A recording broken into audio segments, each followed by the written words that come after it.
Muy buenos días. Dios les bendiga ricamente en esta mañana. Estamos aquí prosiguiendo con nuestros estudios bajo el contenido de la Biblia. En el tema, en esta ocasión, el Evangelio exhorta al verdadero conocimiento.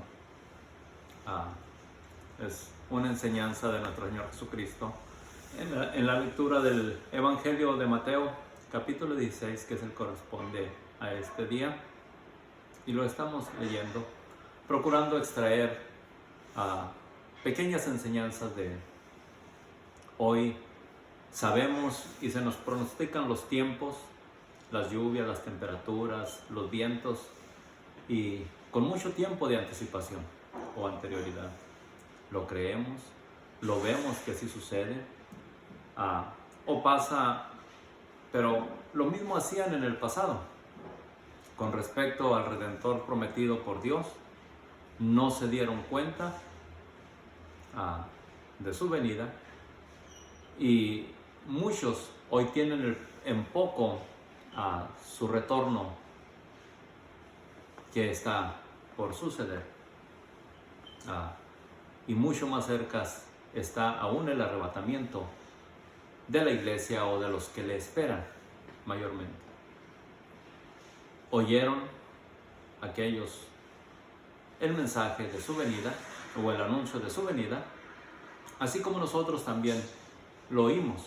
Oyeron de sus hechos, de sus milagros, de sus maravillas, cumpliéndose en él lo que estaba escrito, pero no le creyeron, y esto eran señales que le identificarían a él.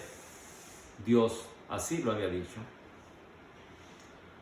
El que vendría en aquel tiempo, o que había sido anunciado, es el que quitaría el pecado del mundo, y el que quita el pecado del mundo está al presente, pero no lo conocieron.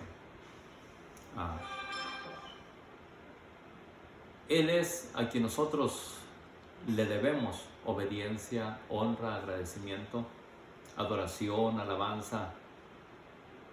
Él, estando en el mundo, nos dijo: el que honra al Hijo, honra al Padre. Y el que honra al Padre, honra al Hijo, el cual el Padre lo envió. Sin embargo, así como allá en aquel tiempo le dieron deshonra en lugar de honra, al presente también hacemos lo mismo. Y sin embargo seguimos pidiendo señales de si en realidad Él es el Salvador del mundo. Nos encontramos en este dilema, y se encontraron en este dilema también los fariseos, los saduceos, y vinieron a nuestro Señor Jesucristo y le pidieron señal del cielo. Mateo 16:1 nos dice lo siguiente: vinieron los fariseos, los saduceos, para tentarle, y le pidieron que les mostrase señal del cielo. Jesús responde de una manera sabia, paciente, y les dice: mas él respondiendo les dijo: cuando anochece, decís buen tiempo, porque el cielo tiene arreboles, y por la mañana, hoy habrá tempestad, porque tiene arreboles el cielo nublado. Hipócritas, sabéis distinguir el aspecto del cielo, mas las señales de los tiempos no podéis. Y es que las señales de los tiempos son las que importan a la humanidad. Las señales que Dios dijo acontecerían para salvación y reconciliación de la humanidad con Él. Y esas son las verdaderas señales que nosotros tenemos que prestar atención. Por eso puedo decirles, bajo este título que estamos estudiando hoy, el Evangelio nos exhorta al verdadero conocimiento, a tener el verdadero conocimiento. Y veamos nosotros en parte las señales de los tiempos que fueron dadas por el Padre, refiriéndose a nuestro Señor Jesucristo. Acuérdese, hemos mirado que son los fariseos, los saduceos, los que se acercan a nuestro Señor para preguntarle. Ellos debieron de haber tenido conocimiento de las Escrituras. Debieron de haber tenido conocimiento de los profetas o lo que dijeron los profetas. Y en el libro de Isaías 42:5 encontramos lo siguiente: como señal de los tiempos. Así dice Jehová Dios, creador de los cielos y el que los despliega, el que extiende la tierra y sus productos, el que da alimento al pueblo que mora sobre ella, y espíritu a los que por ella andan. Yo, Jehová, te he llamado en justicia y te sostendré por la mano. Te guardaré y te pondré por pacto al pueblo y por luz a las naciones. Esto es, refiriéndose a nuestro Señor Jesucristo. Para que abras los ojos de los ciegos, para que saques de la cárcel a los presos y de casas de prisión a los que moran en tinieblas. Ahora, veamos, son las señales de los tiempos, obras maravillosas que había de realizar aquel a quien Dios enviaría por pacto a las naciones, por luz a las naciones. Y sin duda está refiriéndose a nuestro Señor Jesucristo, y la historia nos testifica que estas señales Jesús las hizo en práctica, las puso en práctica, o las hizo y el pueblo las pudo observar. Otra de las señales es esta en Isaías 59:20. Y vendrá el Redentor a Sión y a los que se volvieren de la iniquidad de Jacob, dice Jehová. Y verdaderamente nuestro Señor Jesucristo vino a Sión en Israel. Ahí fue manifestada esta señal que Dios había pronosticado tiempo atrás. Pero venía a Israel y también a los que se volvieren del pecado, a los que dejaren de hacer el pecado que cometió Jacob. Esto es, a todo aquel que se arrepintiere de sus pecados. Es decir, nos incluye a nosotros, no únicamente a la nación de Israel, sino también a nosotros, los gentiles, los que no formamos parte del pueblo de Israel. Estas señales y milagros, en estas señales y milagros, Dios estaría presente. Y lo sigue diciendo en Isaías 35, verso 4. Decid a los de corazón decid a los de corazón apocado, esforzaos, no temáis. He aquí que vuestro Dios viene con retribución, con pago. Dios mismo vendrá y os salvará. Entonces los ojos de los ciegos serán abiertos y los oídos de los sordos se abrirán. Entonces el cojo saltará como ciervo y cantará la lengua del mudo. Si nos vamos a la historia en los evangelios, encontramos que estos milagros hizo nuestro Señor Jesucristo. Pero no únicamente Él, sino que Dios estaba en Él. Nos dice nuestro Señor Jesucristo mismo testificando. En Juan 10:10 dice: ¿no creéis que yo soy en el Padre y el Padre en mí? Las palabras que yo hablo, no las abro por mi propia cuenta, sino que el Padre que mora en mí, Él hace las obras. Esto para testificarnos lo que se había dicho en Isaías 35:4, el primer texto que leímos. Dios mismo vendrá y os salvará. En Cristo estaba el Padre haciendo las obras, dando testimonio de sí. Y de esto también el apóstol Pablo nos lo hace saber, diciéndonos: Dios estaba en Cristo reconciliando consigo al mundo, no tomándoles en cuenta a los hombres sus pecados. En Cristo hay perdón para todos, y todos nuestros pecados serán olvidados si lo tenemos a Él, a Jesús, como nuestro abogado, como nuestro Salvador, como nuestro Redentor. Y esto en primer lugar. Si lo ponemos en segundo lugar, ciertamente pereceremos. Nuestros pecados no serán perdonados. Necesitamos tener a Jesús en primer lugar, como el abogado delante de Dios por nuestros pecados. Durante su ministerio, Juan el Bautista quiso estar seguro y mandó preguntar. O preguntó en Mateo 11:13, ¿eres tú el que había de venir o esperamos otro? Juan el Bautista fue precursor de nuestro Señor Jesucristo y vino testificando de él. Y él, estando en prisión, quizás quiso cerciorarse de que su labor había estado terminada y envió a sus discípulos a hacer esta pregunta a nuestro Señor: ¿eres tú el que había de venir o esperamos otro? Jesús respondió de esta manera: id y haced saber a Juan las cosas que oís y veis. Los ciegos ven, los cojos andan, los leprosos son limpiados, los sordos oyen, los muertos son resucitados y a los pobres es anunciado el Evangelio. Yo me imagino que Juan el Bautista sabía las señales que identificarían al Mesías, al Salvador nuestro, al Salvador del mundo. Y por eso nuestro Señor Jesucristo le da esta respuesta. No le envió a decir, sí, díganle que yo soy, sino lo que le identificaría, lo que Dios había dicho anteriormente a través de sus profetas, que identificarían al Redentor del mundo. ¿Podremos nosotros identificarlo?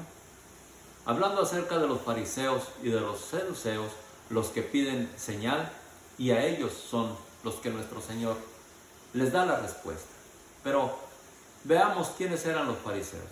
Según el diccionario nos dice, o la tradición nos dice, que los fariseos eran personas que pertenecían a un grupo religioso de los judíos, o en la época de los judíos, en el tiempo de nuestro Señor Jesucristo, que se caracterizaba por observar escrupulosamente, con cierta afectación, los preceptos de la ley mosaica. En general, se interesaban más por la manifestación externa de esos preceptos que por seguir el espíritu de la ley. E hipócritamente fingen una moral o unos sentimientos o unas creencias religiosas que no tienen. Esos eran los fariseos. Los saduceos, por su parte, eran personas de la alta sociedad, miembros de las familias sacerdotales, cultos, ricos y aristócratas. De entre ellos habían salido desde el inicio de la ocupación romana los sumos sacerdotes, que en ese momento, en el tiempo de nuestro Señor Jesucristo, eran los representantes de los judíos ante el imperio que reinaba, el imperio romano en ese tiempo. Pero ellos pedían señal acerca de Jesús, y Jesús les responde a ellos: la generación mala y adúltera demanda señal, pero señal no les será dada, sino la señal del profeta Jonás. Y dejándolos se fue. Ahora, notemos la generación mala y adúltera. Es aquella que quebranta los mandamientos de Dios por otras cosas que enseñan los hombres. Y eso en la vida espiritual, nuestro Señor Jesucristo lo llama como un adulterio espiritual. La señal que Él da es la del profeta Jonás. Y para quienes no conocen de Jonás, he aquí un resumen breve al respecto. Jonás, un profeta al que Dios llamó para que fuera a predicar a una ciudad llamada Nínive. Y voy a resumir un poco de su libro, que corresponde a 3 capítulos, y solo voy a resumir unos cuantos textos de ellos. En Jonás 1:1 nos dice: vino palabra de Jehová a Jonás, hijo de Amitai, diciendo: levántate, ve a Nínive, aquella gran ciudad, una ciudad bastante grande. Pregona contra ella, porque ha subido su maldad delante de mí. Y este es el mensaje que él había de predicar. De aquí a 40 días, Nínive será destruida. Ese era el mensaje que había de predicar. Sin embargo, Jonás rehusó llevar este mensaje a esa ciudad. En Jonás 1:3 nos dice: y Jonás se levantó para huir de la presencia de Jehová a Tarsis, y pagando su pasaje, entró en esa barca para irse lejos de la presencia de Jehová. Pero Jehová hizo levantar un viento en el mar, y hubo una gran tempestad tan grande que pensó que se partiría la nave. Y y aquellos hombres temieron sobremanera y le dijeron: ¿qué haremos contigo para que el mar se nos aquiete? Y él le respondió: tomadme, echadme en el mar, y el mar se aquietará, porque yo sé que por mi causa ha venido esta gran tempestad sobre vosotros. Y tomaron a Jonás y lo echaron en el mar, y el mar se aquietó de su furor. Y cuando el mar se aquietó, note la actitud de los marineros. Temieron aquellos hombres a Jehová con gran temor, y ofrecieron sacrificio a Jehová e hicieron votos.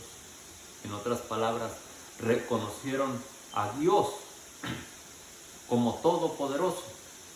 Y puedo decirles, al decir hicieron votos, se comprometieron a adorarle, a servirle, a creer en Él.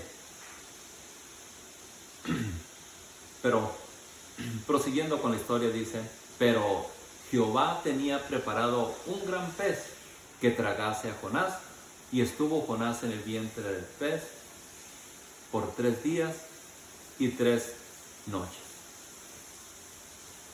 Ahora, Jonás, dentro del pez, se arrepintió de su desobediencia a Dios. Pidió perdón, clamó a Dios estando dentro del pez, y Dios dio una orden al pez de que vomitara a Jonás a fin de que completara la obra que le había dado. Y como resultado, Jonás fue vomitado del pez, fue a la ciudad de Nínive, predicó el mensaje que Dios le había dado, y la ciudad se arrepintió.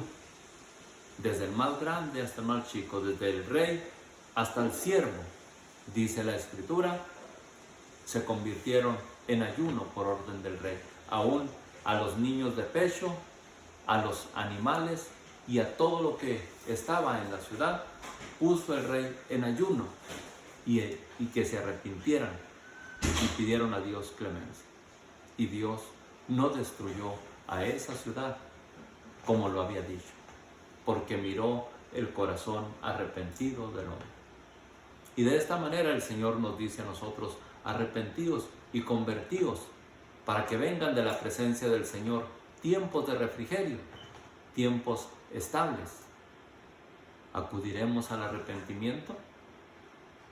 Jesús dice a sus discípulos, o advierte a sus discípulos en Mateo 16:5, llegando sus discípulos al otro lado se habían olvidado de traer pan.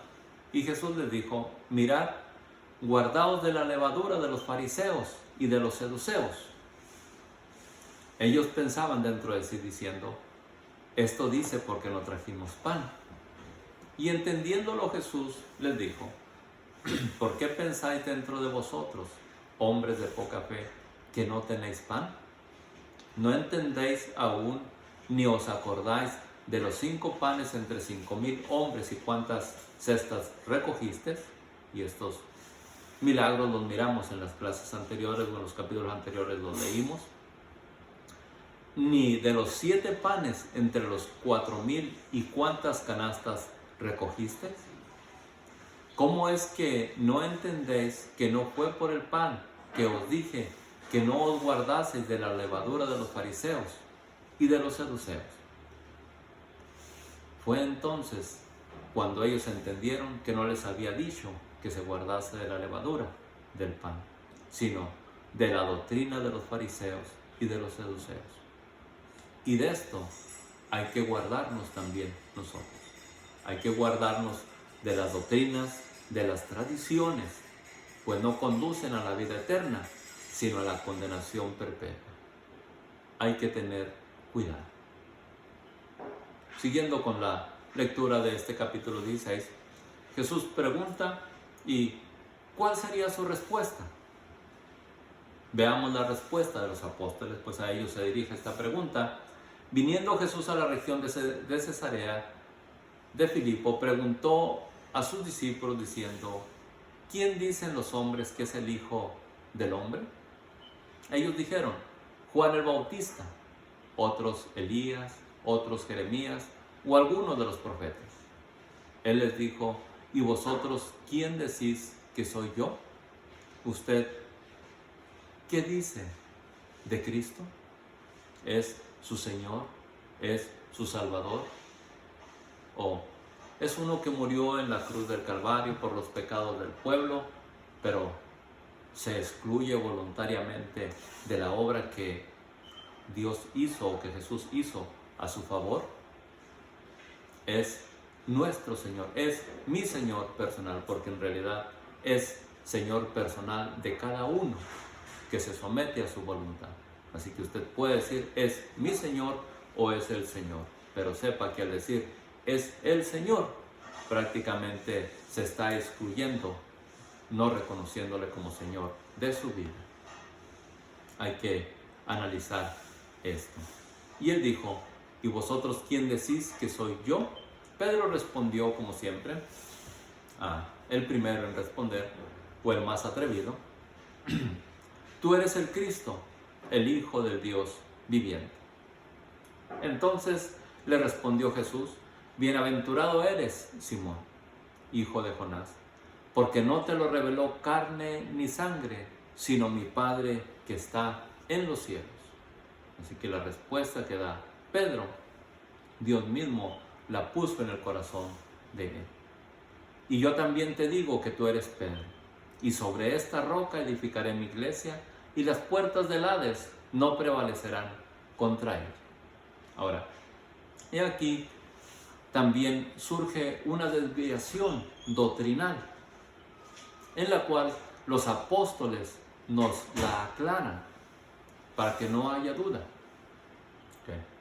Los apóstoles aclaran la expresión de Jesús respecto a Pedro. Y veamos lo que nos dice en Efesios 2:20. Edificados sobre el fundamento de los apóstoles y profetas, siendo la principal piedra del ángulo Jesucristo mismo. Él es la roca. No como se ha dicho o se ha introducido que Pedro es la piedra sobre la cual se edifica la iglesia. No, la iglesia se edifica sobre Cristo. Y nos lo dice en Efesios 2, siendo la principal piedra del ángulo Jesucristo mismo, en quien todo el edificio bien coordinado va creciendo para ser un templo santo al Señor, en quien vosotros también sois juntamente edificados para morada de Dios en el Espíritu. Esto nos lo dice Pablo.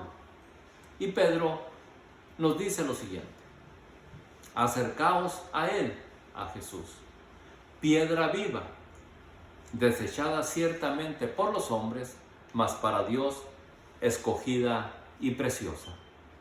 Vosotros también, nosotros, como piedras vivas, ser edificados como casa espiritual y sacerdocio santo, para ofrecer sacrificios espirituales aceptables a Dios por medio de nuestro Señor Jesucristo.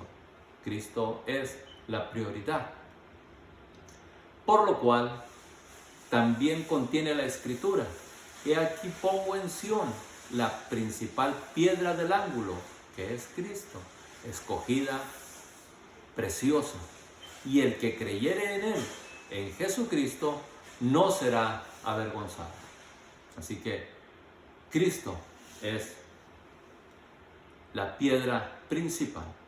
En 1 Corintios 3:11 nos dicen, porque nadie